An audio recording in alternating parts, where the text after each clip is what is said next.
one hot mess. So, today we're going to be talking about 5 reasons you hate being alone, plus 6 ways to learn to be okay with it. So, do you hate being alone? That is not unusual, given that humans are inherently social creatures. Even the most isolated of people typically crave companionship sooner or later, and having someone to talk to does wonders for your emotional and mental health. Being alone for an extended period can have dramatic negative health consequences. And it's worth pointing out that there is a difference between alone and lonely. That difference matters in the context of this episode and for you as you try to figure out why you hate being alone. Being alone isn't bad, even though it may feel like it is right now. That's totally okay and valid. On the other hand, being lonely is rarely good because loneliness is an emotion telling your conscious mind that you have a need that is not being fulfilled. And that need is other people and socialization.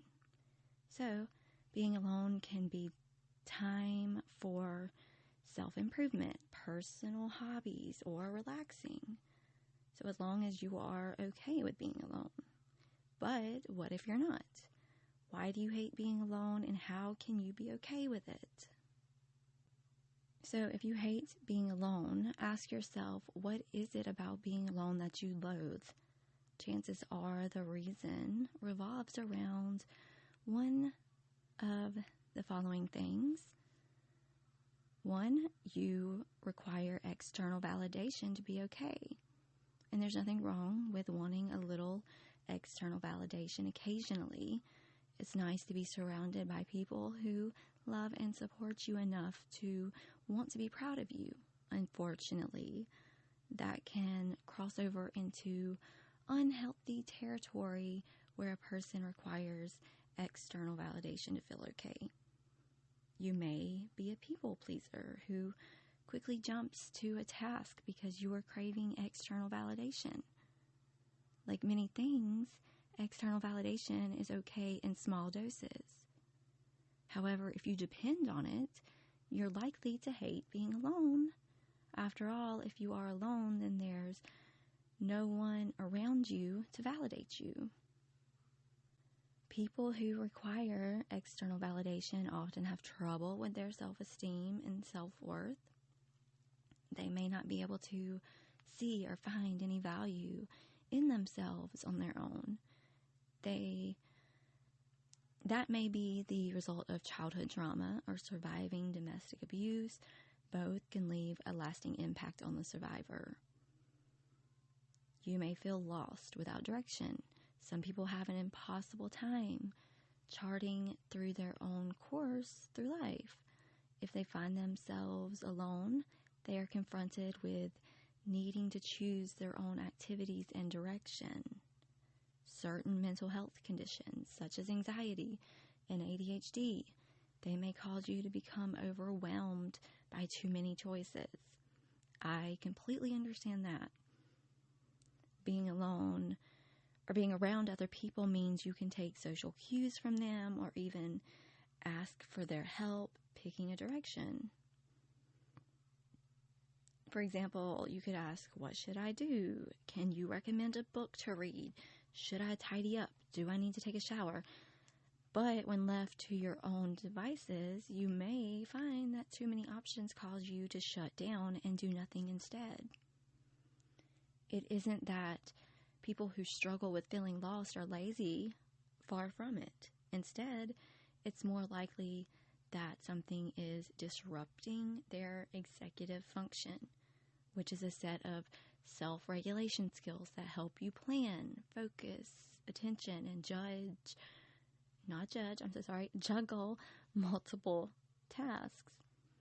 And these skills may be further impeded by mental health conditions like anxiety and ADHD, like I said. or you have trauma associated with being alone.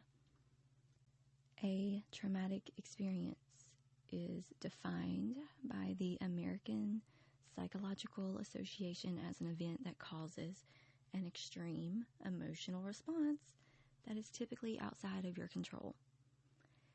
And that can be anything from living through a hurricane to a car accident to being trapped in an abusive relationship. Trauma, in turn, can lead to post-traumatic stress disorder, PTSD, where your brain is conditioned to be vigilant against similar threats to the one you faced. And quite often, your brain will find those threats, whether they exist or not, which is part of what makes PTSD and trauma so devastating. What happens when you have trauma associated with being alone? In that case, you may find that your mind is hypervigilant and anxious while you are by yourself. As a result, you may feel like you can't rest or relax because if you do, something bad will happen. But of course, that's not true, even though it feels very true. The next thing is being alone leaves you alone with your thoughts. Not everyone's mental landscape is a good or healthy place. And a lot of people use socialization as a distraction from what happens in their head. If they are focused on other people, they don't have to stop and think about themselves, their problems, or the negative thoughts creeping into their minds. That is a hard thing to deal with if it's something you struggle with regularly. And years of dealing with those thoughts can wear you so far down that it's almost impossible to struggle through it on your own. Silencing one's thoughts is one of the many reasons why people might turn to substance abuse. After all, if you're drunk or high, the landscape of your brain changes for better or worse. Typically, the change will be for the worse the longer you use substances or unhealthy habits to cope. Or you may struggle with codependence. Codependence may also be thought of as a relationship addiction. A codependent person is someone who never feels comfortable with being alone, and they require a relationship to feel okay. Much like someone struggling with a substance abuse disorder needs their substance of choice. And this person is rarely single. If they are not single for long. They may also keep other people on the back burner to hop to the safety of another relationship should something happen in their current one. A codependent person is someone who forms a lopsided relationship with another person. They invest 200% of themselves into the relationship, and the other person, often to avoid their own problems. They may see this as a romantic act of sacrifice and love instead of the unhealthy suffering that it is. And why is it so unhealthy? Because a person who hinges their personality, validation, and beliefs on another person will be disappointed or hurt by it sooner or later. No one can live up to those expectations. An emotionally healthy person doesn't want to be around their partner constantly. It's normal and healthy to have boundaries with a partner. The good news is that several strategies can help you grow more comfortable with being alone. Granted, these strategies aren't likely to help with loneliness, which is often solved by being around others, but as we've established, loneliness and being alone are completely two different things.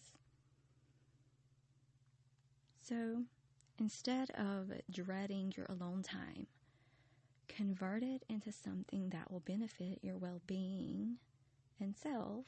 For example, you can use this time to take a bubble bath, exercise, meal prep, read a book, or just do something else to help fill your cup and ease your stress, rather than dreading or fearing alone time. Try to view it as a positive experience. With time, you will learn to enjoy your own company. Also, get off of social media and reduce your screen time. Although the internet brought the world together, it also has the potential to negatively impact personal relationships. Social media provides the illusion of socialization. That is, you can socialize, but it's not stimulating the same parts of the brain that in-person socialization does. You are essentially providing the illusion of socialization to your mind, which can actually worsen your mental health while making you think that you're helping yourself. Frankly, sometimes it's healthier to be alone than on social media. Get to know yourself. Alone time is ideal for exploring who you are. And a great way to go about it is through journaling. Many view journaling as just sitting down and writing about their day. And while it certainly is that, journaling for self-improvement and understanding is quite different. Instead of just writing or talking about your day, you want to explore different parts of yourself and why things happened. For example, let's say you argued with your partner. Why? What happened that drove that argument? Was the argument actually about the argument? Or was it caused by some other stress? What emotions were you experiencing? Did they feel rational or reasonable about the situation? How close are you getting to a solution, and what kind of solution is going to work for you? And then you can use those records to look back on different things that happened in your life to uncover patterns and healthier ways of doing things. So, for example, suppose you notice you are more prone to conflict when you are not sleeping well. If that is the case, then make a point of having important, sensitive discussions when you are well rested. And a journal works best when you read previous entries to better understand your patterns and why you do what you do. And that can help you learn to be your own best friend. And allow yourself time to be alone. As an end dawns and a new beginning is on the horizon, it is tempting to want to jump right back into things. Do not, okay? Take some time to transition between the different stages of your life. Everything comes and goes. Relationships, friendships, jobs, life situations. It doesn't matter. Everything begins, everything ends. The space between these beginnings and endings is a healthy place to be. It allows you to reflect on the situation you just left while also using that time to improve yourself for future success. Once you're back in a relationship or new life situation, the dynamic changes. So instead of just focusing on yourself, you now have to account for additional factors that may be outside of your control. And while you can do that for yourself when you are alone, you can't do that in a relationship without alienating your partner. You can also adopt a creative pursuit. People tend to be at their most creative when they're alone. There are so many distractions from technology, other people, and responsibilities that it can be impossible to get into the flow of an artistic endeavor. On the other hand, alone time is ideal for finding your groove, staying in it for a while, and creating something fulfilling. And no, I'm not suggesting using it as a side hustle. When you attach money to your passions, it becomes a job, ruining the joy for many. So take the time to focus on the art instead of thinking about the money, marketing, or whatever else it brings.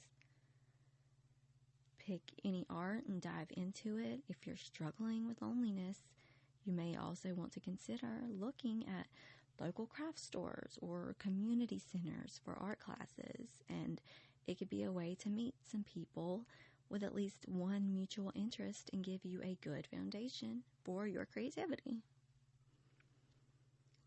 Or maybe it's to the point where you need to talk to a professional.